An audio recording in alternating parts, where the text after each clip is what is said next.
please protect these women while we seek transparency. Good morning.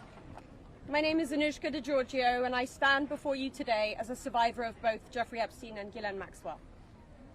I want to thank Congressmen Massie and Khanna for their role in putting together this very, very important bill.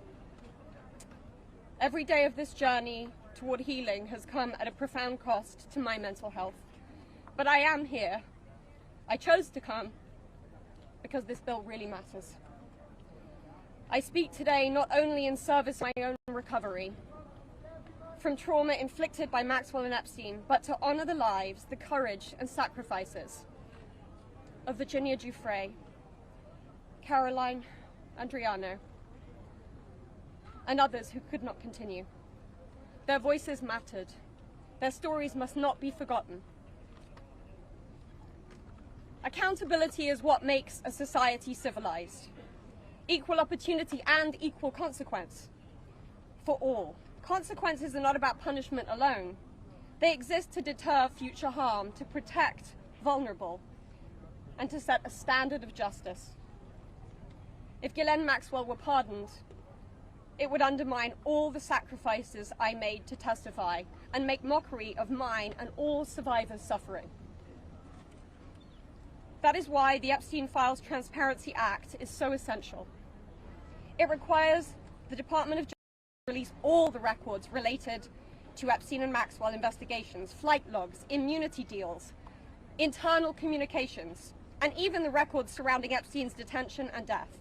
And crucially, it forbids withholding documents simply because of embarrassment, reputational harm, or political sensitivity. This is about ending secrecy wherever abuse of power takes root. But transparency alone is not enough. Survivors need protection, resources, and legal support. If this Congress is serious about justice, then let this moment also affirm your commitment to provide victims with the legal aid they need to confront abusers, to navigate complex systems, and to reclaim their power. Transparency must be matched by support, or else too many victims will remain silent out of fear and lack of access. The statistics demand action. Nearly 1 in 5 women in America will experience rape or attempted rape in her lifetime. Every 74 seconds, someone is sexually assaulted. Every 9 minutes, that person is a child. These are not numbers, they are people. They are your daughters, your sons, your constituents, your friends. Statistically, 1 in 5 of your families will face this nightmare. The days of sweeping this under the rug are over. We, the survivors, say no more. I want to help create a world where survivors of sexual abuse and abuse of power can come forward safely. And I ask Congress to join me in that effort, not only by passing this bill, but by ensuring that those who step forward have legal support to face their abusers and see justice done. When Judge Berman gave Epstein survivors the chance to finally speak, the world listened. After so many years, survivors were heard. That moment was historic, and so is this moment. For me, the turning point was when I had my daughter, and on the day she was born, I knew I had a responsibility to protect her and to protect all children. I have to use my voice, the voice that had been silenced by fear and shame for so many years. Make no mistake, my polished exterior is a shield hiding a wound that still bleeds. But through this wound, I have found purpose. To be part of lasting change in how we confront exploitation and abuse. And to be clear, the only motive for opposing this bill would be to conceal wrongdoing. You have a choice. Stand with the truth, or with the lies that have protected predators for decades. I am no longer weak. I am no longer powerless. And I'm no longer alone. And with your vote, neither will the next generation be. President Trump, you have so much influence and power in this situation. Please use that influence and power to help us, because we need it now and this country needs it now. Thank you.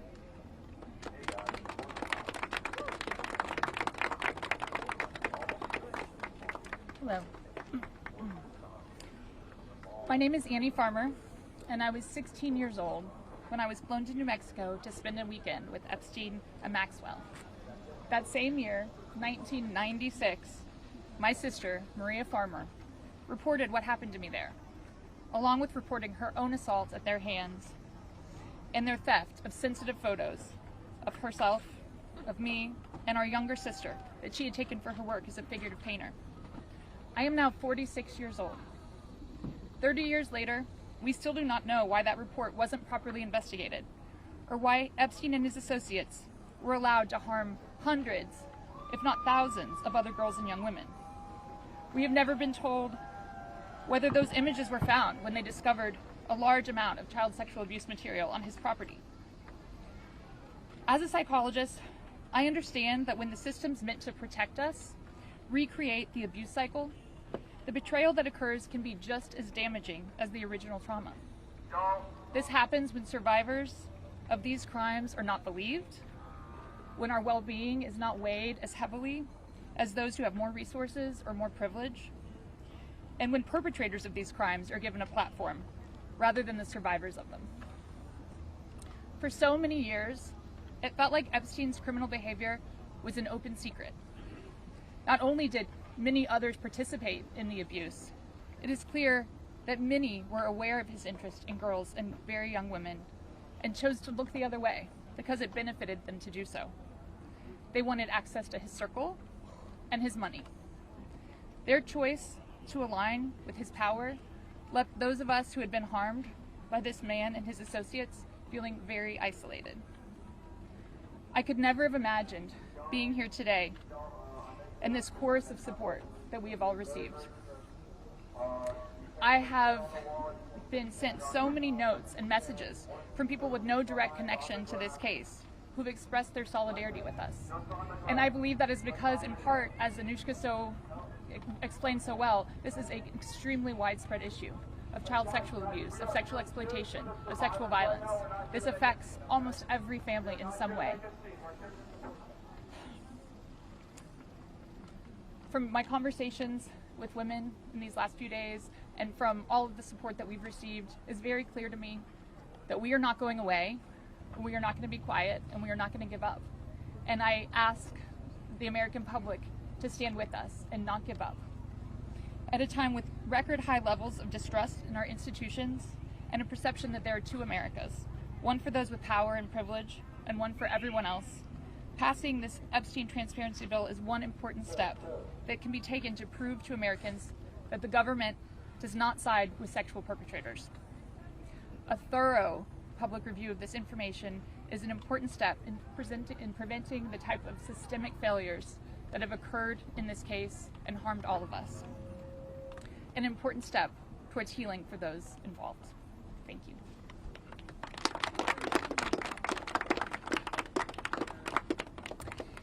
Hello everyone. I'd like to say thank you everyone for being here today on this very powerful and special day for all of us here.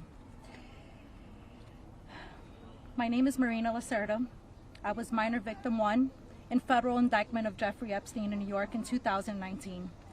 I was one of dozens of girls that I personally know who were forced into Jeffrey's mansion on 9 East 71 Street in New York City when we were just kids. Today is the first time that I ever speak publicly about what happened to me. I never thought that I would find myself here. The only reason that I am here is because it feels like the people who matter in this country finally care about what we have to say. As an immigrant from Brazil, I feel empowered knowing that the little girl struggling to get by at 14 and 15 years old finally has a voice. For the first time, I feel like I matter as an American. I was only 14 years old when I met Jeffrey. It was the summer of high school. I was working 3 jobs to try to support my mom and my sister when a friend of mine in the neighborhood told me that I could make $300 to give an older guy a massage. It went from a dream job to the worst nightmare. Jeffrey assistant Leslie Groff would call me and tell me that I needed to be at the house so often that I ended up dropping out of high school before 9th grade. And I never went back. From 14 to 17 years old, I went and worked for Jeffrey instead of receiving an education. Every day I hoped that he would offer me a real job as one of his assistants or something important. I would finally have made it big, as, like we say, the American dream. That day never came. I had no way out. I was, until he finally told me that I was too old. There are many pieces of my story that I can't remember, no matter how hard I try. The constant state of wonder causes me so much fear and so much confusion. My therapist says that my brain is just trying to protect itself, but it's so hard to begin to heal knowing that there are people out there who know more about my abuse than I do. The worst part is that the government is still in possession right now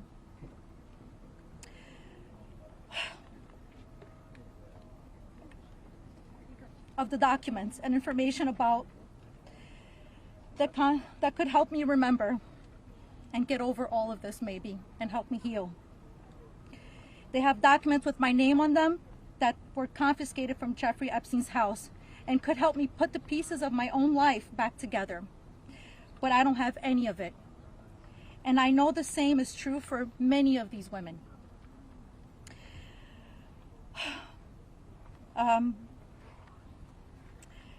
We are here to support this bill today, not only for transparency, but for the American people.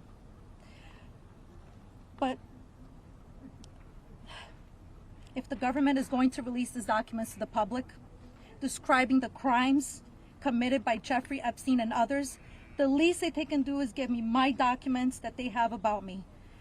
The other survivors deserve the same respect from our government.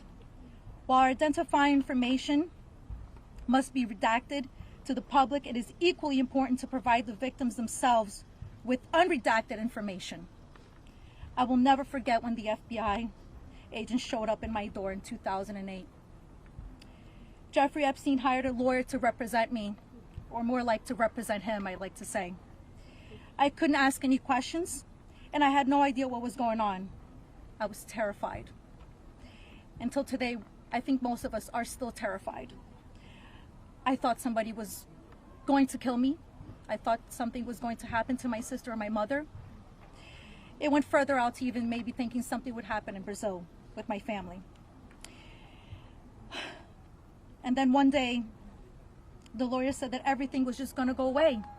Like nothing happened. I didn't need to testify. When I asked him why, he gave no explanation. That was it. So why? Why was I never called to testify then?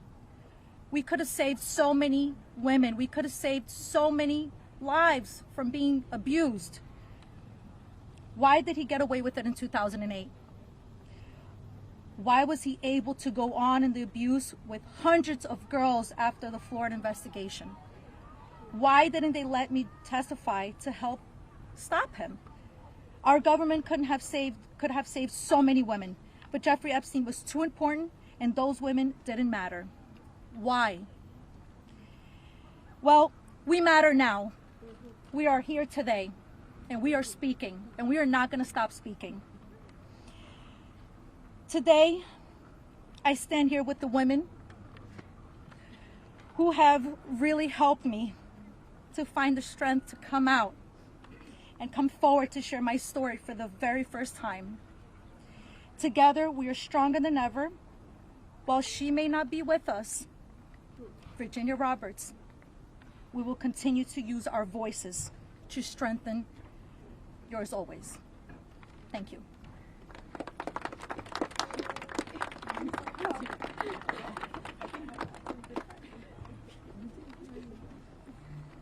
Hi, my name's Courtney Wild. I just wanted to take a second And just have a moment of silence for all the women survivors that aren't here with us today, that passed away due to anxiety, depression, trying to keep up with this case. A moment of silence, please.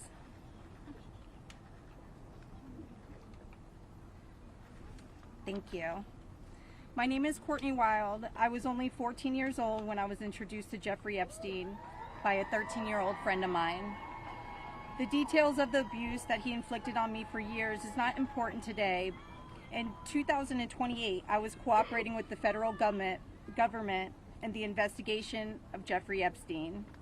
They sent me a letter telling me to be patient because this was going to be a lengthy investigation, but at the same time, they refused to talk to me and tell me what was going on. So I hired an attorney, Brad Edwards, because I was hopeful to get some answers. When I walked into his office at 19 years old, Brad sued the government for refusing to tell me what was going on under the Crime Victims' Rights Act. The only reason anyone ever found out that the government had already given Jeffrey Epstein immunity through the non-prosecution agreement was because our lawsuit forced the government to tell us. Otherwise, nobody would even know that today.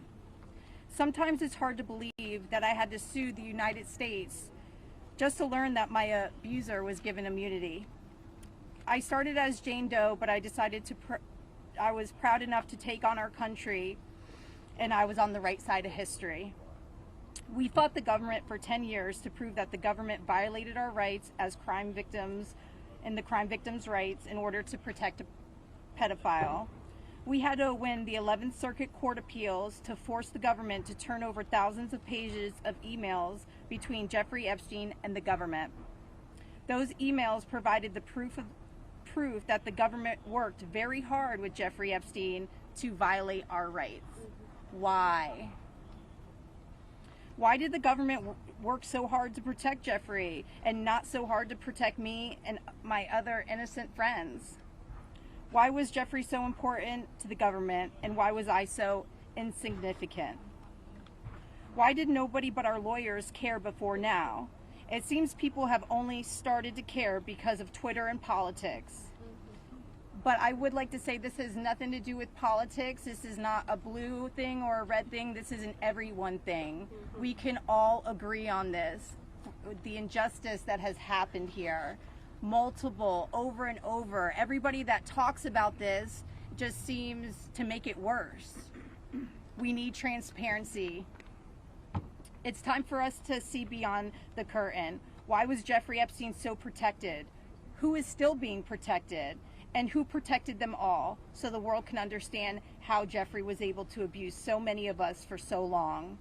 I was lucky to have Brad Edwards, Brittany Henderson, and Paul Cassell take on my case pro bono and fight fearlessly over 20 years' time. I would like to thank them, and I'd also like to ask the Trump administration to please sign off on the Crime Victims' Rights Reformed Act, the Courtney Wild Crime Victims' Rights Reformed Act that's we're trying to get passed here, so we can close the loopholes in the CVRA case that Epstein's attorney used to their benefit to get away with this. Thank you so much.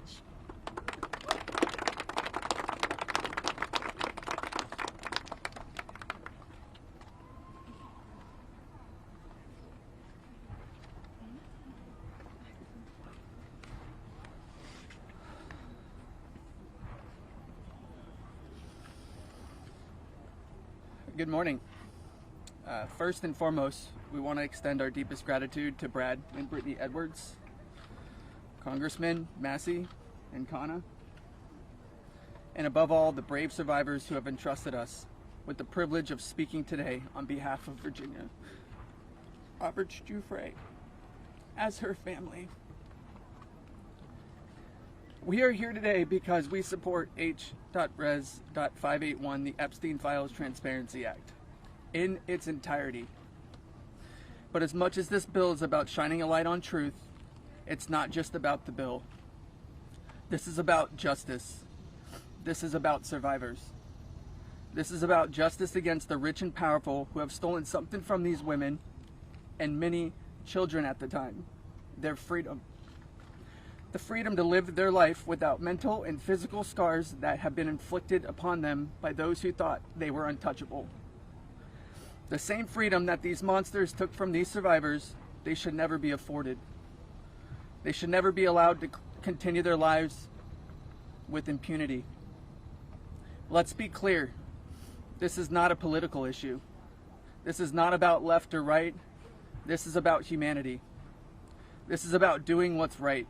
And this is about ensuring that the future we leave behind isn't one where the powerful can hide behind their wealth, their influence, and their money to evade justice. Our plea to you, whether you're a dad, a mom, a brother, or a sister, look your young ones in the face. Look them in the eye and tell them you didn't stand against the very people who raped, molested, and preyed upon children and young women. Tell them you were willing to negotiate a deal. Money should never be what makes something right or wrong. If you vote no, your stance will be clear. You will be choosing to stand on the side of the rich and powerful, allowing money to buy your way out of the consequence. But here's my one ask. Look these survivors in the eye and tell them why. Then, look the people of the United States in the eye and tell them why. And then, when you're alone, look yourself in the mirror and ask yourself why.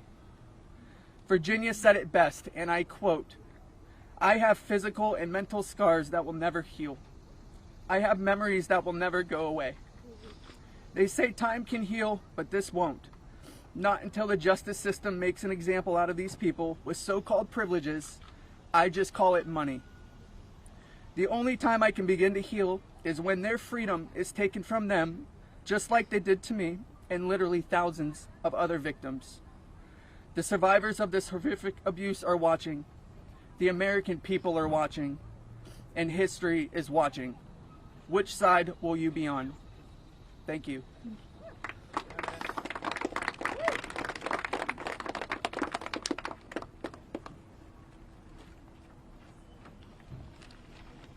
Hello, my name is Jenna Lisa Jones, and I was only 14 years old when my friend brought me over to Jeffrey Epstein's house in Palm Beach in 2003.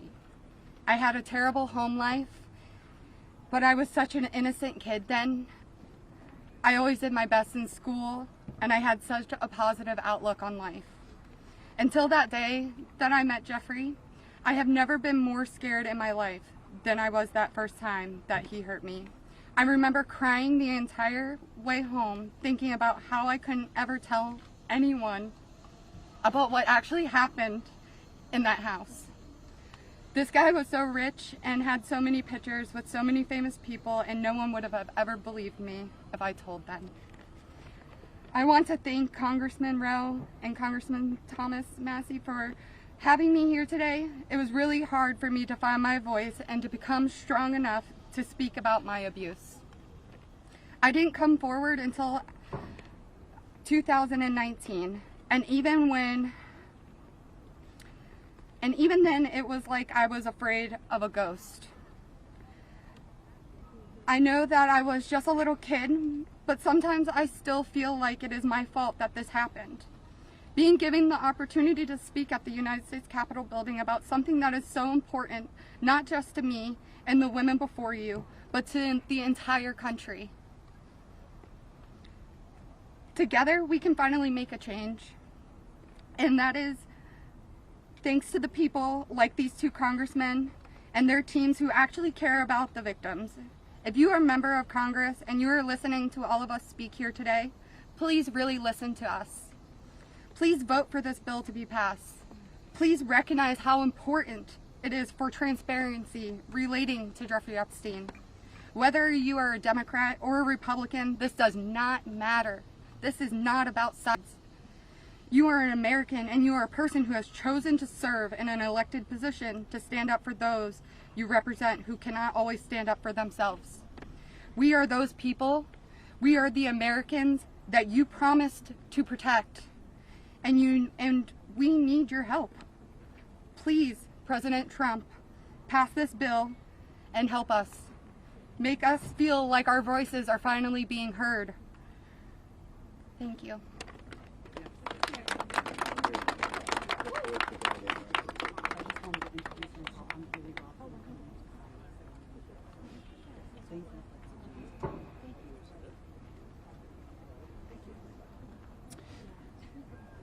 Good afternoon. My name is Haley Robson. I was a 16-year-old high school student athlete who made good grades and had high aspirations for college when I was recruited and asked by a classmate of mine alongside with a 20-year-old male if I wanted to give an old rich guy a massage. But what high school girl would not want to do that? That day changed my life forever. And when I got into the massage room, Jeffrey Epstein undressed and asked me to do things to him. My eyes welled up with tears, and I have never been more scared in my life. When it was over, he paid me $200 and requested in exchange that I bring a girl each time to make another $200. I told him I did not want to do that, and then he gave me an ultimatum. Either you come here and massage me when I call you, or you bring me friends of yours to massage, and I will give you $200 per girl for each time she comes. I felt and hoped to never hear from him again, but he called me every day. He was so wealthy and powerful, and he would not let me go. I felt I had no choice. If I disobeyed him, I knew something bad would happen. So knowing I did not want to be sexually abused, I started to bring him other girls from my high school, and he paid me $200 for bringing them. I just hoped each time it would be the last time. One day, the stepmom of one of the girls brought him and called the police on Jeffrey Epstein. The police then called me in for questioning. I had told them the truth despite the fact that I was a teenager and a minor, and I was able to tell the police the names of all the other victims. The police treated me like a criminal. I had, by this time, had turned 18. I had been with Jeffrey since I was 16 and for 2 years. So they had told me So they told me I was going to be arrested. My name was then distributed to the press as a co-conspirator of my abuser, who I detested. My entire world was crashing in around me, and I started being threatened and bullied, till this day still receiving death threats. I was singled out and for many years had to suffer a smear campaign of lies about me because of the way that I was portrayed by the press. The press made me out to be a predator when I was just a 16-year-old little girl who was sexually abused by a powerful man and an evil man. For years, I had no friends. My boyfriend was murdered, and there was nowhere to turn. The government, after investigating more, learned that I was true a victim, but the damage was done and it was too late. There was no way to undo the harm the press had caused me. In 2019, I met Brad Edwards and Brittany Henderson. They changed my life, and they believed in me and have helped me to finally heal. Healing is a process, and I may never get there. But the passage of this bill requiring the government to produce all the evidence that it has gathered on Jeffrey Epstein and Ghislaine Maxwell is a huge component of healing for me and for the many other women who have suffered for so long. For many reasons. First, we and the rest of the world need answers. Why was he so protected? And why didn't anyone ever care to stop him? It doesn't take a brain surgeon to know that if he is spending thousands of dollars a day paying high school girls he abuses and other access to, and had a lot of access to cash. I learned through my attorneys in the JP Morgan class action case that there were years when his staff withdrew over $1 million in cash a year. Was that not a big enough red flag? There were wire transfers to other victims, and the government did not protect us. The banks did not protect us. So lift the curtain on these files and be transparent. Every single time a new conspiracy gets circulated in the media, whether he is still alive, what powerful person had him murdered, who was on the Epstein client list, and there are names going around on TikTok and Instagram, we, the survivors, are suffering severely. We take our kids to school and everyone is talking about it. We can't read the news or do anything without hearing crazy stories that are only able to live on because the government continues to hide the evidence and the truth. So people just make up stories. Those stories hurt. They hurt real people. real people who have already been hurt. And we have lost so many Epstein victims to suicide, and maintaining the real truth in secrecy only allows for conspiracy theorists to tell lies that drives up our anxiety and fears and will continue to lead to more pain, more suffering, and honestly, more deaths of innocent victims. It's time you do is right by us.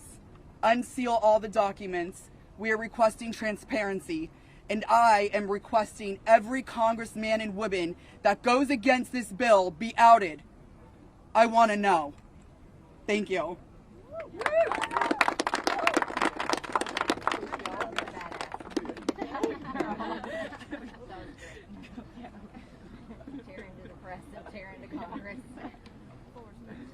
Hi there, my name is Lisa Phillips, and I'm the host of a award-nominated podcast called From Now On, a platform supporting survivors.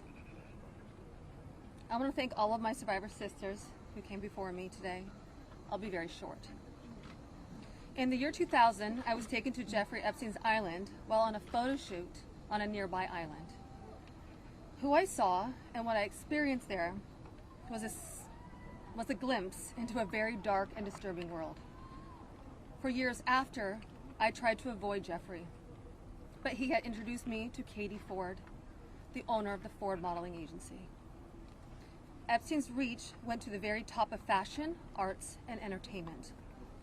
This did not just happen to underage girls in Florida. In New York City, hundreds of young, ambitious women were abused by him. Epstein was not just a serial predator, he was an international human trafficker. And many around him knew, many participated, and many profited. And yet, he was protected. So I stand here today for every woman who has been silenced, exploited, and dismissed. We are not asking for pity. We are here demanding accountability, and I'm demanding justice. Congress must choose. Will you continue to protect predators, or will you finally protect survivors? And also, I would like to announce here today, us Epstein survivors have been discussing creating our own list. We know the names. Many of us were abused by them. Now together as survivors, we will confidentially compile the names we all know, who were regularly in the Epstein world. And it will be done by survivors and for survivors. No one else is involved. Stay tuned for more details.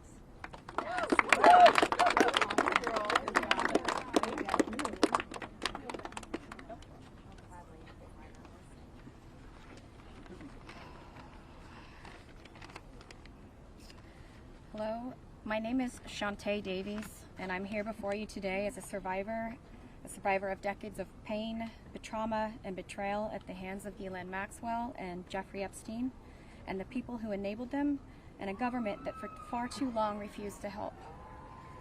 In 2002, I was living in California, a young woman with high aspirations of becoming an actress. I was already beginning to make a name for myself in the industry.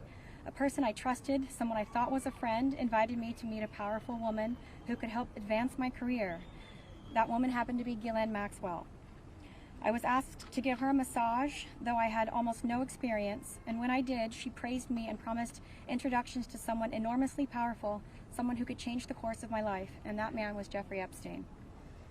At first, I was an excited young woman on top of the world. Epstein flew me to his private island. He listened to my dreams, promised to help, but his promises came with a catch. The abuse began.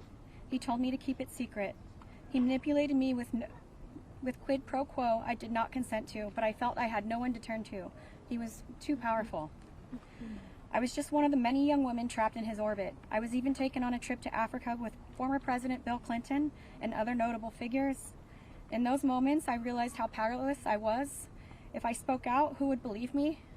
Who would protect me? Epstein himself was the most powerful leader of our country. Epstein surrounded himself, with the most powerful leaders of our country and the world. He abused not only me, but countless others, and everyone seemed to look away. The truth is, Epstein had a free pass. He bragged about his powerful friends, including our current president, Donald Trump. It was his biggest brag, actually. And while what I endured will haunt me forever. I live every day with PTSD. I live as a mother trying to raise my child while distrusting a world that has betrayed me. This kind of trauma never leaves you. It breaks families apart. It shapes the way we see everyone around us. But one thing is certain, unless we learn from this history, monsters like Epstein will rise again. There are files, government files, that hold the truth about Epstein, who he knew, who owed him, who protected him, and why he was allowed to operate for so long without consequence. Why was Maxwell the only one held accountable when so many others played a role? Why does the government hide this information from the public? This secrecy is not protection, it's complicity. And as long as the truth is buried, justice will remain out of reach. That is why this bill matters. Passing it will, bless you, ensure that the suffering of survivors is not in vain. Passing it will bring accountability, transparency, and prevention. It will help protect the next generation of predators who seek to place themselves above the law through wealth, influence, and connections. This is not just my story. It is about every survivor who carries invisible scars. It's about the weight we live with daily. It is about the families broken and the futures stolen. So I ask you, President Trump and members of Congress, why do we continue to cover up sexual abuse and assault? Who are we covering for? Let the public know the truth. We cannot heal without justice. We cannot protect the future if we refuse to confront the past. Thank you.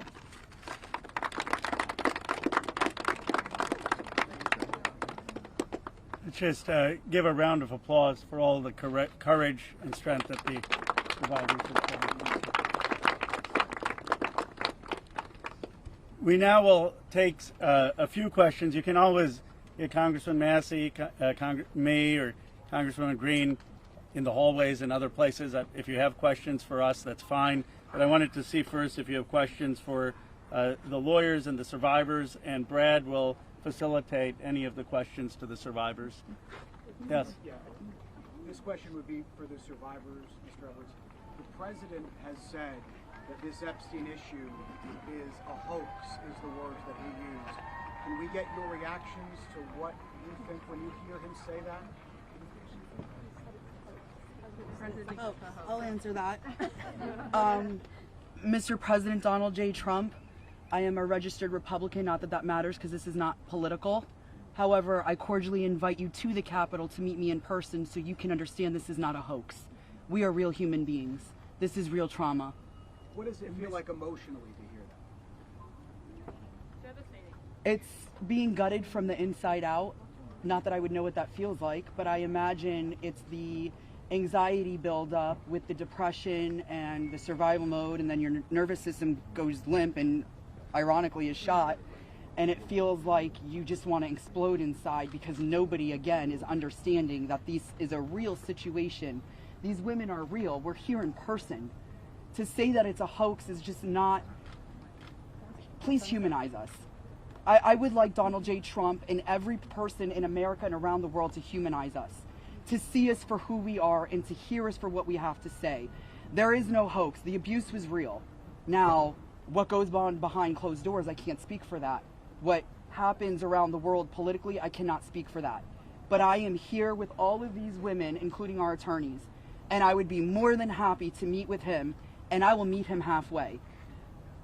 Ms. Edwards, I wonder if any of the victims could respond to the news from recently about Ghislaine Maxwell being transferred to a lower security prison in the aftermath of speaking to Todd Blanche. You want that one? About her transfer. Oh, yeah. I'm happy to speak to that. We were horrified to learn that she had been transferred to a prison camp. She is someone who was found guilty by a jury of sex trafficking. She not only, we often hear that she procured women for Jeffrey, which I think is a very sort of polite and minimizing term. She also participated in the abuse. She was a major architect of the scheme. And the fact that she has painted herself as a victim, I think is disgusting. And it was horrifying, I think, to us that we were not told about her prison transfer. We found out about it in the news. Just 1 minute, I think Anushka maybe has So, Anushka de Giorgio, I testified alongside Annie at the trial of Ghislaine Maxwell, I was horrified when I found out not only had Ghislaine Maxwell been transferred to what's called a low security. It's really is like a holiday camp, and then afterwards I got a notification from the Department of Justice telling me that this was going to happen when it had already happened. This woman abused children.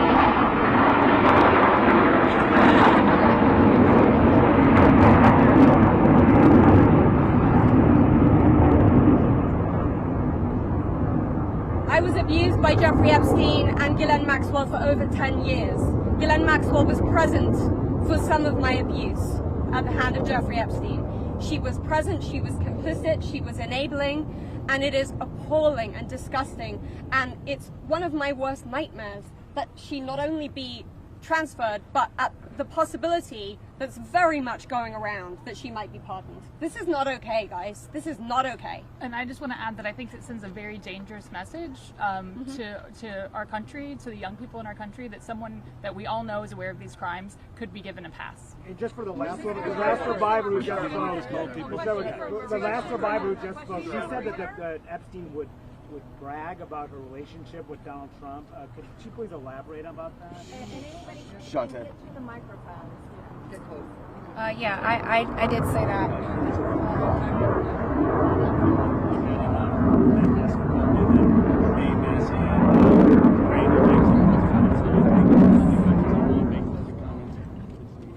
My first trip to the Palm Beach residence, I drove there from the airport with Ghislaine Maxwell, and Jeffrey and Ghislaine were always very boastful about their friends, their famous or powerful friends, and his biggest brag forever was that he was very good friends with Donald Trump. He had an 8x10 framed picture of him on his desk with the two of them. Like, they were very close. Go ahead. One second. You called on me. For this client list that you ladies are putting together, you said it would be confidential, but could you clarify, will the public get to see that? So Lisa, what's your envision here? Is it going to go to the public or just amongst the survivors? No, we're reaching out to survivors that are scared. So come on. We're reaching out to survivors that are scared to come forward, and that also know who they were trafficked to. So that's the list that we're compiling. We're not quite sure, how we're going to release that, or even if we're going to. The Department of Justice needs to release the list. Right, because for folks at home, they might be confused. The survivors know the names. You've seen these powerful people. Why can't you say the names? Could you just explain for folks? Why do we have to say the names when the government knows the names? And we're also scared to do so. Look what's happened to so many of the survivors that have revealed names. I find the question about the bill. I think it's also worth saying that having represented, I think, between our firm and Boyce Schiller, hundreds of victims, and we've talked to them about the various people that they were farmed out to. So we've created somewhat of a list. Most of these individuals, the victims, are very scared to say these names because they could get sued, they're going to get attacked, and nobody protected them the first time. And that was against one person. So is there a list? There is a list, but just to dispel kind of the common theme here, every one of these women was abused by Jeffrey Epstein, and his scheme was to personally abuse women. When they reached a certain age, he did farm a section of them, some of them, out to some of his friends. That doesn't mean all of his friends. With that said, I'm more than happy to assist in helping create the list behind the scenes and see what we do with it. But if someone's interested, Go ahead. Hold on. I think if someone's interested in prosecuting, they may have something different to say about sharing a list. But they're not sharing a list for nothing to happen, and that's the experience that they've had for all of these years. Thank you all. We're waiting to see the fate of this discharge petition right now as we're here. The speaker and others have said that the people he met with yesterday had concerns about your names being released if this bill were passed. And some people I talked to today are not signing the discharge petition because they say you don't want them to. Can you clarify if that is accurate? Do any of the survivors here not want the bill to pass? Yeah. First of all, our legislation, Ro Khanna and I went through this. We talked about this, and we were very careful to make sure that there is an exception so that personally identifiable information, not just their names, but anything they could be identified by, would not be disclosed. And can you speak to that as survivors yourself? Just I think all of them are on the same page, that they want everything released. Yes, they unequivocally redact personally identifying information and release everything else. Okay. So, Mr. Edwards, thank you. I know it's your first time Uh-oh. speaking. I'll go to Marina if we can. Yeah, sure. Marina, you have stayed silent for so many years. Today, this is the first time, if we understand correctly, you have never before gone public with your story and to share this. Can you help us understand why today, why now, and why here? Well, it is not okay for us to be silenced, and it's not okay for Jeffrey Epstein and everybody else to be put on a pedestal. I think everybody needs to hear from us because we know what went on, right? And there is not only me who's been silenced, there are hundreds of women that are silenced. My hope is to stop this abuse for the future, right? For people that are coming up, for women. My daughter, for example, these women have daughters. They most definitely don't want that anymore.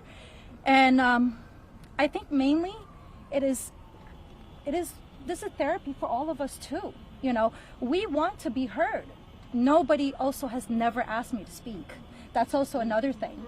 So I can say for all of us here, we are here. We want this bill to pass. It is very important. Okay, and we need transparency. We are tired of looking at the news and seeing Jeffrey Epstein's name and saying that this is a hoax. We are tired of it. We are done. We are not going to be silenced, and I hope that my voice will bring other survivors and other victims to come along and speak up so that we can be more of a stronger voice and louder. And so what is your message to President Trump on this, Marina? Listen, I don't want to send a direct message to him. I'm already scared enough. Yeah, just pass the vote, listen to us. This is not a hoax. Like, it's not going to go away. And like I said on my speech earlier, we're not going to be silenced anymore. We will be speaking moving forward. Wherever we need to be, we will be, and we need to pass this. Go ahead. Thank you, sir. Jordan Conrad, Gateway Pundit. You know, for years we've heard that there was an Epstein client list or some kind of list. Now we hear from the DOJ that there's no list. Question for all the victims. What do you guys think? I know you're working on your own list, but do you believe that Jeffrey Epstein had a list? Yeah. So there's not a list. Yeah. So here's what it was. Just like you heard everybody today, Jeffrey Epstein created through an organization of enablers, of people that were on his payroll. It was a complicated scheme where others should still be investigated because they helped to enable him and operate this scheme. Without those people, he could not have done this. But the purpose was for him to personally abuse people. With that being said, certain of his friends, he farmed out certain of the women that he was exploiting too. But that wasn't the primary purpose of that scheme. And I don't think he wrote the names of those people down. There's not a list of, hey, here's all of the people that I sent females to. That's just not how that organization works. Mr. Edwards, Agreed? Is there any evidence that Jeffrey Epstein was involved with or tied to the CIA or a foreign intelligence operation? I think that the safest thing for me to say is all files should come out, whether it is with the CIA, FinCEN, SEC, FBI. I'm not just making these up haphazardly. I'm giving you a roadmap where to look. Go ahead.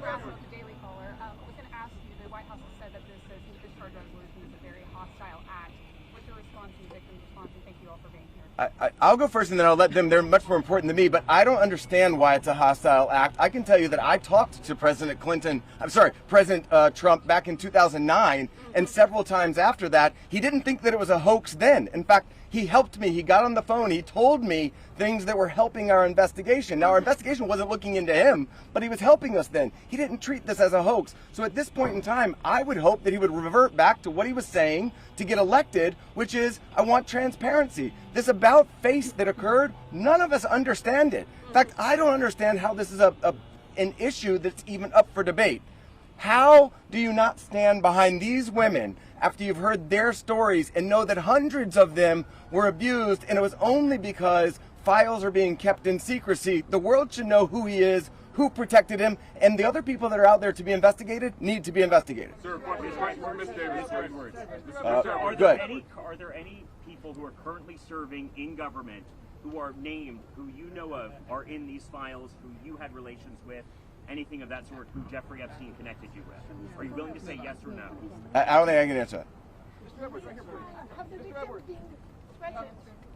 Mr. Edwards, sorry. Mr. Edwards, you represented Virginia Roberts Dufresne, correct? Because they're saying they're being scared to talk. I think she's referring to myself. She's very good. Hi, Anushka de Giorgio. I have been threatened. I was threatened by phone. My daughter was threatened when I was volunteering to participate in, by means of being a witness in a civil lawsuit that Virginia Giuffre was bringing against Ghislaine Maxwell. I have been followed. I have been stalked. I have been followed not only by journalists, but by people who do not get out of the car and do not try and talk to me and just drive behind me as I drive my daughter to school. So the fear is very real for us. I have also been in multiple situations with both Jeffrey Epstein and Ghislaine Maxwell where they have been direct and indirect about implying and saying that if I was to talk, if I was to bring any kind of trouble, then there would be severe consequence, including death. Just to add to that, Maxwell also threatened my sister Maria Farmer. When the FBI did nothing about her initial report, we did. She reported individually at that time, and then in 2002, we spoke to a reporter at Vanity Fair, telling our stories, fearful that perhaps other people were being harmed. We were not. We believed that was going to make a difference. We believed that would be put in print, and that story was crushed. And it was because of their power. And the message that we got from that was direct threats from Maxwell to my sister about her well-being and her safety and that of our family. So I think many people have similar stories of threats. That has been a very real part of this case. Go ahead, over here. Do any of today's survivors speaking, did anybody here ever have any connection or interaction with Epstein's alleged financier, Leslie Wexner? No. You want to address that? I just want to say one thing that's very clear when people say, please share names. There are names that are very well known, like that of Les Wexner, who everyone knows supplied an enormous amount of Epstein's financial wealth and allowed this operation to happen. So it's, I think, confusing to many of us why there have not been more ramifications for him, and he's been seen as a victim when clearly I believe there's more to it. Mr. Edwards, right here, please. Mr. Edwards? Yeah. Yeah, so you represented Virginia Roberts Dufresne for many years. She eventually had to recant the allegations that she made against Alan Dershowitz. She alleged that on at least 6 occasions. All right, next question. Next question. Thank you. Yes. Why is it that she should be removed? Yeah, no, we're not answering your question. Anybody else? How did the victims feel about the interview that was given to Ghislaine Maxwell by Todd Blanche? Why are you going to answer the question? Okay, ma'am, I think that you had a question. When you talked in the past They on should avoid my question. You don't care? when you talked in the past on MSNBC about the existence of the Epstein birthday book, have you yourself in the course of litigation seen it? I don't know that we're able to reveal what we've seen and what we have not seen by way of protective order, but my point being in that circumstance was, if anybody wants answers, there's an easy place to get it. I told you where to get it. I said the estate of Jeffrey Epstein has it. Serve a subpoena on them. They'll turn it over. And if we had served a subpoena on them in the past, they would have turned it over and we would have seen it, which I don't usually miss subpoenas like that. So there we go. Mr. Edwards, can you elaborate Go ahead. on me to say one thing on there? To your question about the allegations, there's a simple answer. Release the files. Let the American public decide. Instead of harassing, instead of, I gave you your say. Look. Against a prominent individual, among others. You're hired by Dershowitz. And then had to admit But, other counsel. he knows what I'm talking about. That contained hugely salacious allegations against a whole. You've been heard. You've been heard. Shouldn't you tell the public about this? You've been heard. And even Alan Dershowitz says, release the files. Release the files. That is the answer, and that's what we're here for. And that is.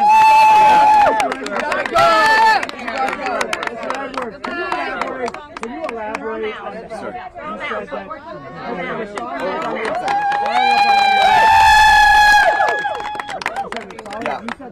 Trump gave you help in 2009. Can you elaborate on your interactions with Donald Trump back in 2009? And for any of the victims, they didn't ever see the president, but then not president yet, but they never see Trump with Epstein in any way.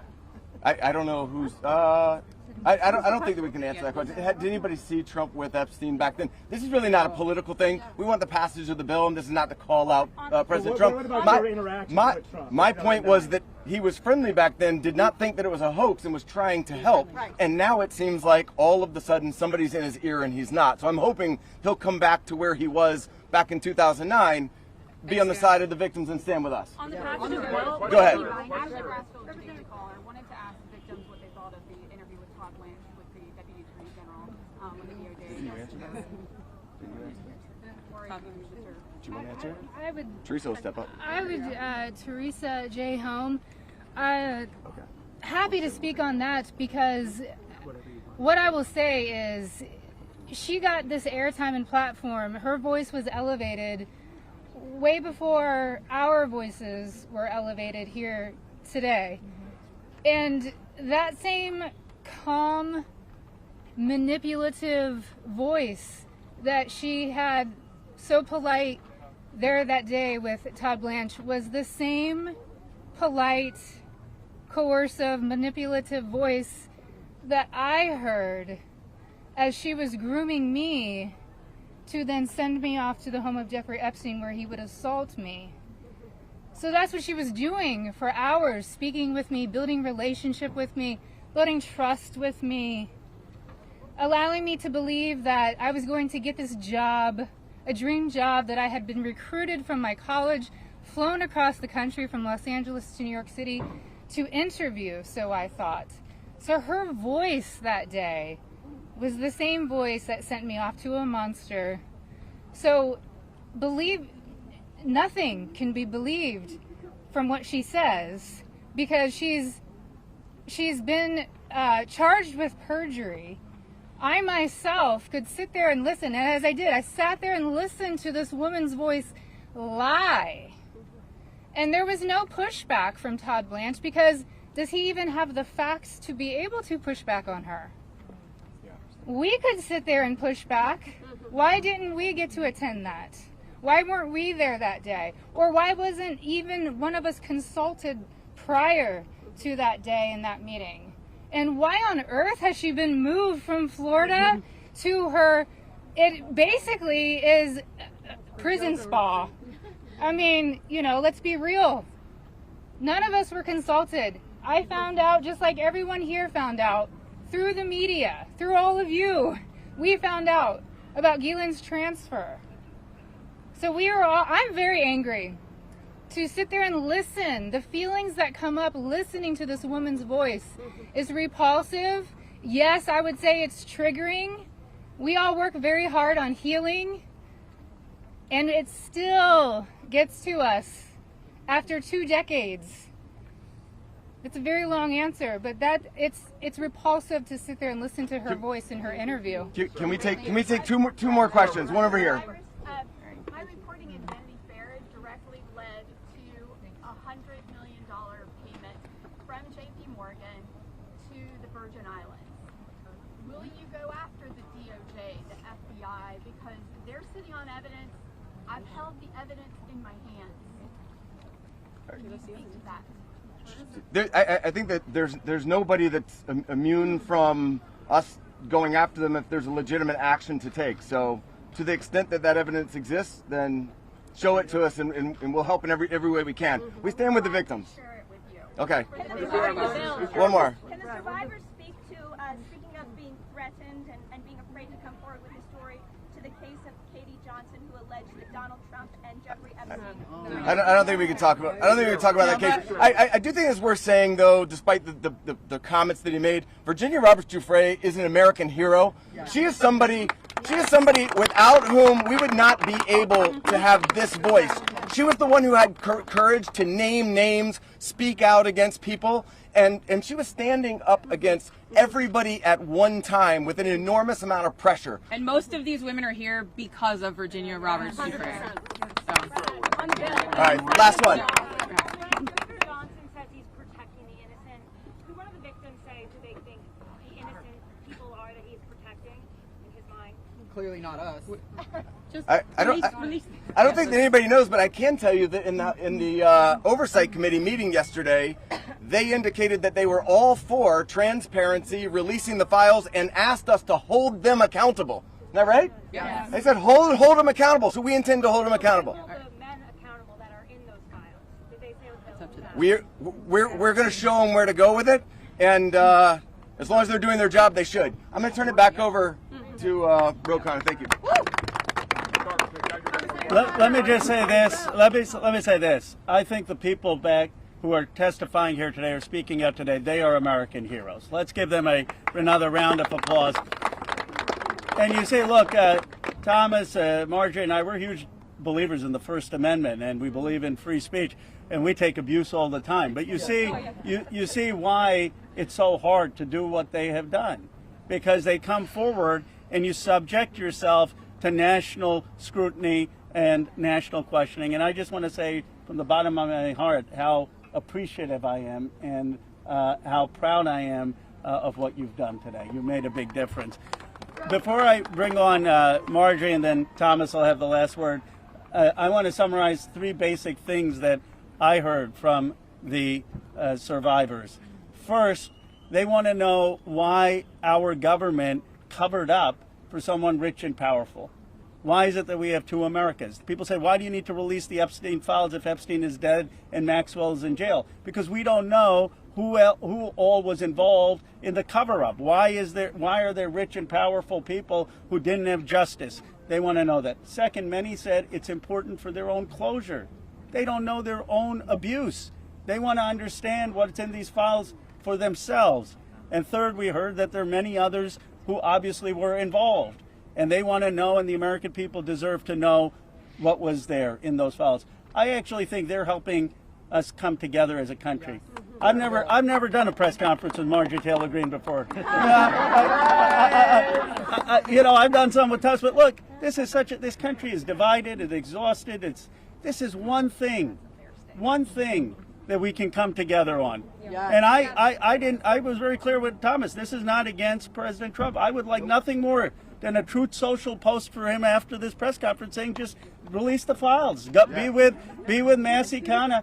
This is about something much deeper. It is about bringing this country together to stand for America's kids, to restore trust, and to move this country forward. So thank you to the survivors for helping us do that. Now I want to introduce Marjorie Taylor Greene. Thank you. Thank you. For everyone watching at home, I think it's important to put yourself in these women's shoes. As you're questioning, why can't they just name the names? What you don't realize is they just told their stories of being raped and being abused, being victimized, being manipulated, being coerced, and basically held in a prison of captivity of sexual abuse while they were young teenagers and extremely young, vulnerable women. And in Jeffrey Epstein's home and the places they went with him, they saw the most powerful people in the world in his pictures, and they saw him with those people. Can you imagine how terrifying it would be to name names like that? These are some of the richest, most powerful people in the world that could sue these women into poverty and homelessness. Yeah, it's a scary thing to name names, but I will tell you, I'm not afraid to name names. And so if they want to give me a list, I will walk in that Capitol on the House floor and I'll say every damn name that abused these women. I can do that for them, and I'd be proud to do it. Now, another thing, this is not about politics, and this is a boiling point in American history where the American people, just like Ro just said, there's become 2 Americas. There's the America for the rich and the powerful and the elite, where they never face any struggles or problems and never experience what real America goes through. And then there's forgotten America that faces all the problems and deals with all the issues and never gets justice for being sexually assaulted and raped by a monster. It shouldn't exist anymore, and people are sick of it. So let's recognize the fact that the administration before and the one before it and the one before it and the one before it and before it never did anything about this. So this isn't one political party or the other. It's a culmination of everyone worked together to silence these women and protect Jeffrey Epstein and his cabal. And this is not just rich, powerful people. Think his drivers, his maids, his chefs, all the people, people that worked in his home, security guards. I heard one story from a young woman that was being raped by Jeffrey Epstein when he was out on work release while he was serving time in prison and had an ankle monitor on his leg. Guess what? There was a police officer outside that door. So this list of names is quite a list of names, and it doesn't extend just in the rich, powerful circles. It extends down to the very bottom where people were paid. And again, I will say this, there's victims suffering today in similar circumstances, and they're terrified to name the names of the people that are currently abusing them. And so with these brave, courageous women fighting this fight, this is a fight for women and children and any person that is facing sexual abuse and rape and captivity and human trafficking right now. And so here's what I ask you in the press. Don't go for salacious headlines. Go for the truth and defend these women and help those of us in Congress that are crossing our political party lines for doing the right thing and trying to do it together. And thank you, Ro, and thank you, Thomas. And now I recognize Thomas Massie from Kentucky.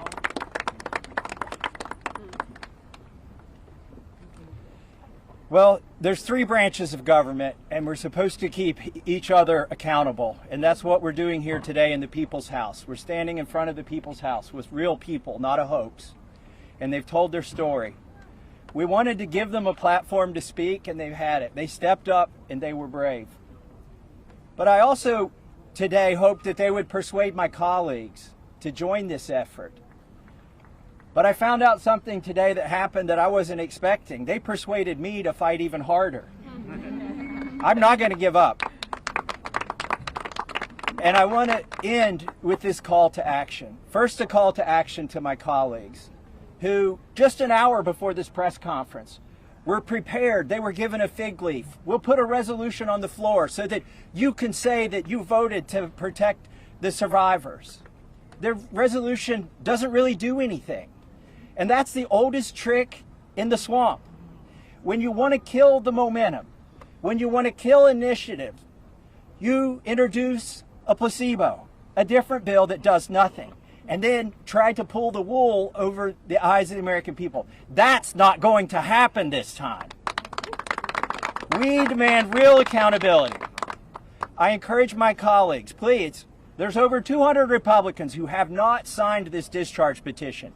We only need 2 of them to sign it, and every Democrat will sign it, and that will get us the number we need to force this vote, to pass a law, not a polite request to the DOJ to police themselves. No, we need legally binding legislation to force that to happen. And my main call to action is to the people watching these live feeds that are going through these cameras right now. Congressmen, listen to you. Light up their phones. Burn down the phone lines here in Washington, D.C. Ask them the questions that these survivors wanted you to ask them. Why won't you be for transparency?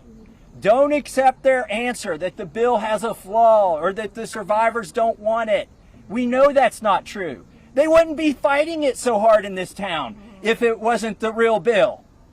So with that, please call your congressman. Tell him or her to get on this bill and to stand up for these survivors. Thank you and God bless. That's the end.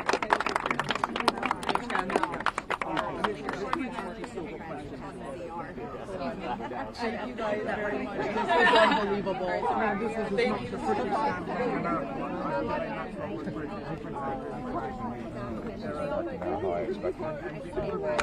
fill in the seats now.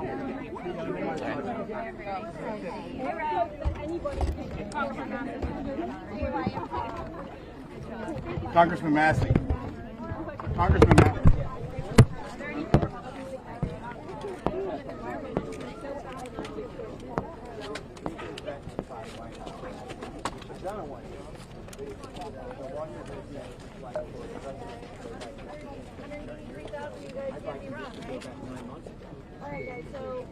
Thomas Massie, what's some of the kickback you're getting back from your colleagues? What are some of the reasons why they don't want to endorse this?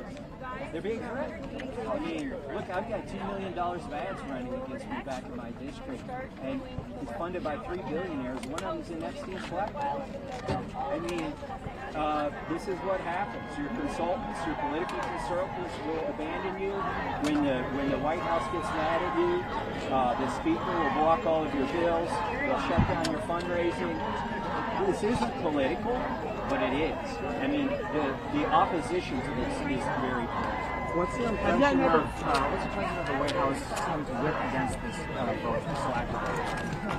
I have no idea why they're doing this. I do believe they're trying to protect the people that are rich and powerful and connected, like Republican government. He's just doing what the White House has done. He was for transparency for about 24 hours and then he got tuned up by the White House. Have you had a chance to look at the Iraq emails that were leaked over the last week? And Jeffrey Epstein's involvement with the app known as car buying, which is currently rolled out in 23 states across the United States? I'm not that familiar with that. I'm spending most of my time trying to pour through the 35,000 pages that were released yesterday, and what I found out, a page is completely redacted, entire flight logs completely redacted. So this is a non-release, and the danger that Republicans are running, particularly the administration right now, is recreating the debacle that Attorney General Bondi had when she gave out the binders, and everybody took it home and found out this information they already had. What we need from this oversight committee investigation is criminal. Otherwise, it's just an exercise in paper.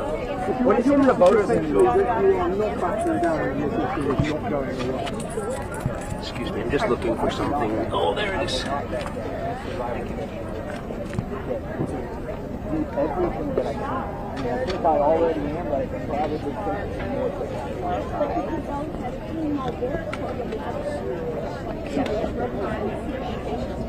Well, it's not the end today. Is today the deadline? Well, procedurally, what happens is this discharge petition so for a month, we'll be waiting until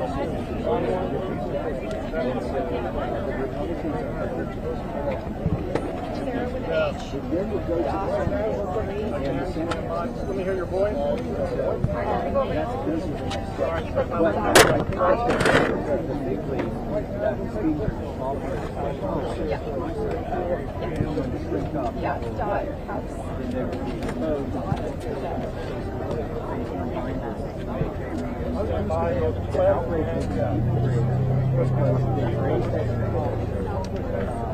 Not among us, those of us who know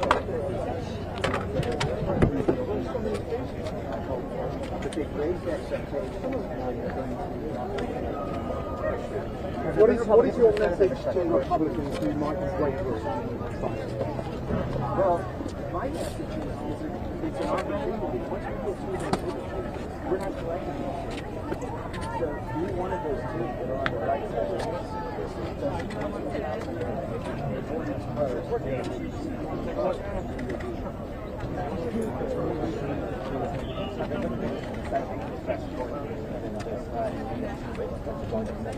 Yes, I think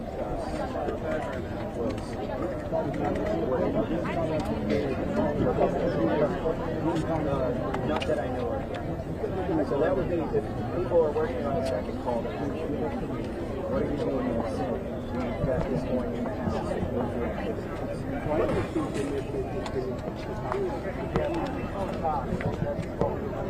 Well, they've got here and decided they don't want to release. So it's a threat. It's a threat. And I think it's also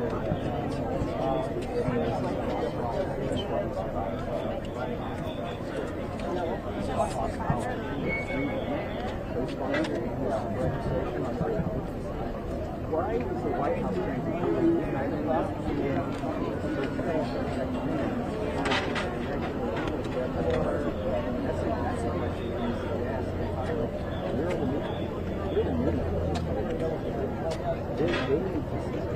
they just basically tell the White House, I support your ideology with the White House, but on this issue, 80% of the 80% of the increase files released, and the other 20% aren't paying attention to the issue.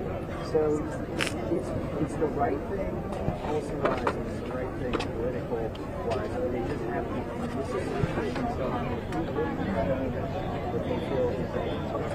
I personally wanted all my White House president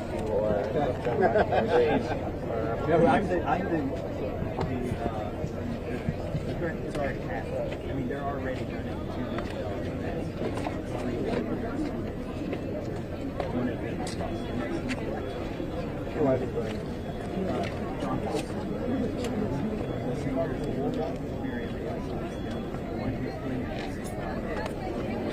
What conversations have you had? By the way, those are max donors to speak to the House.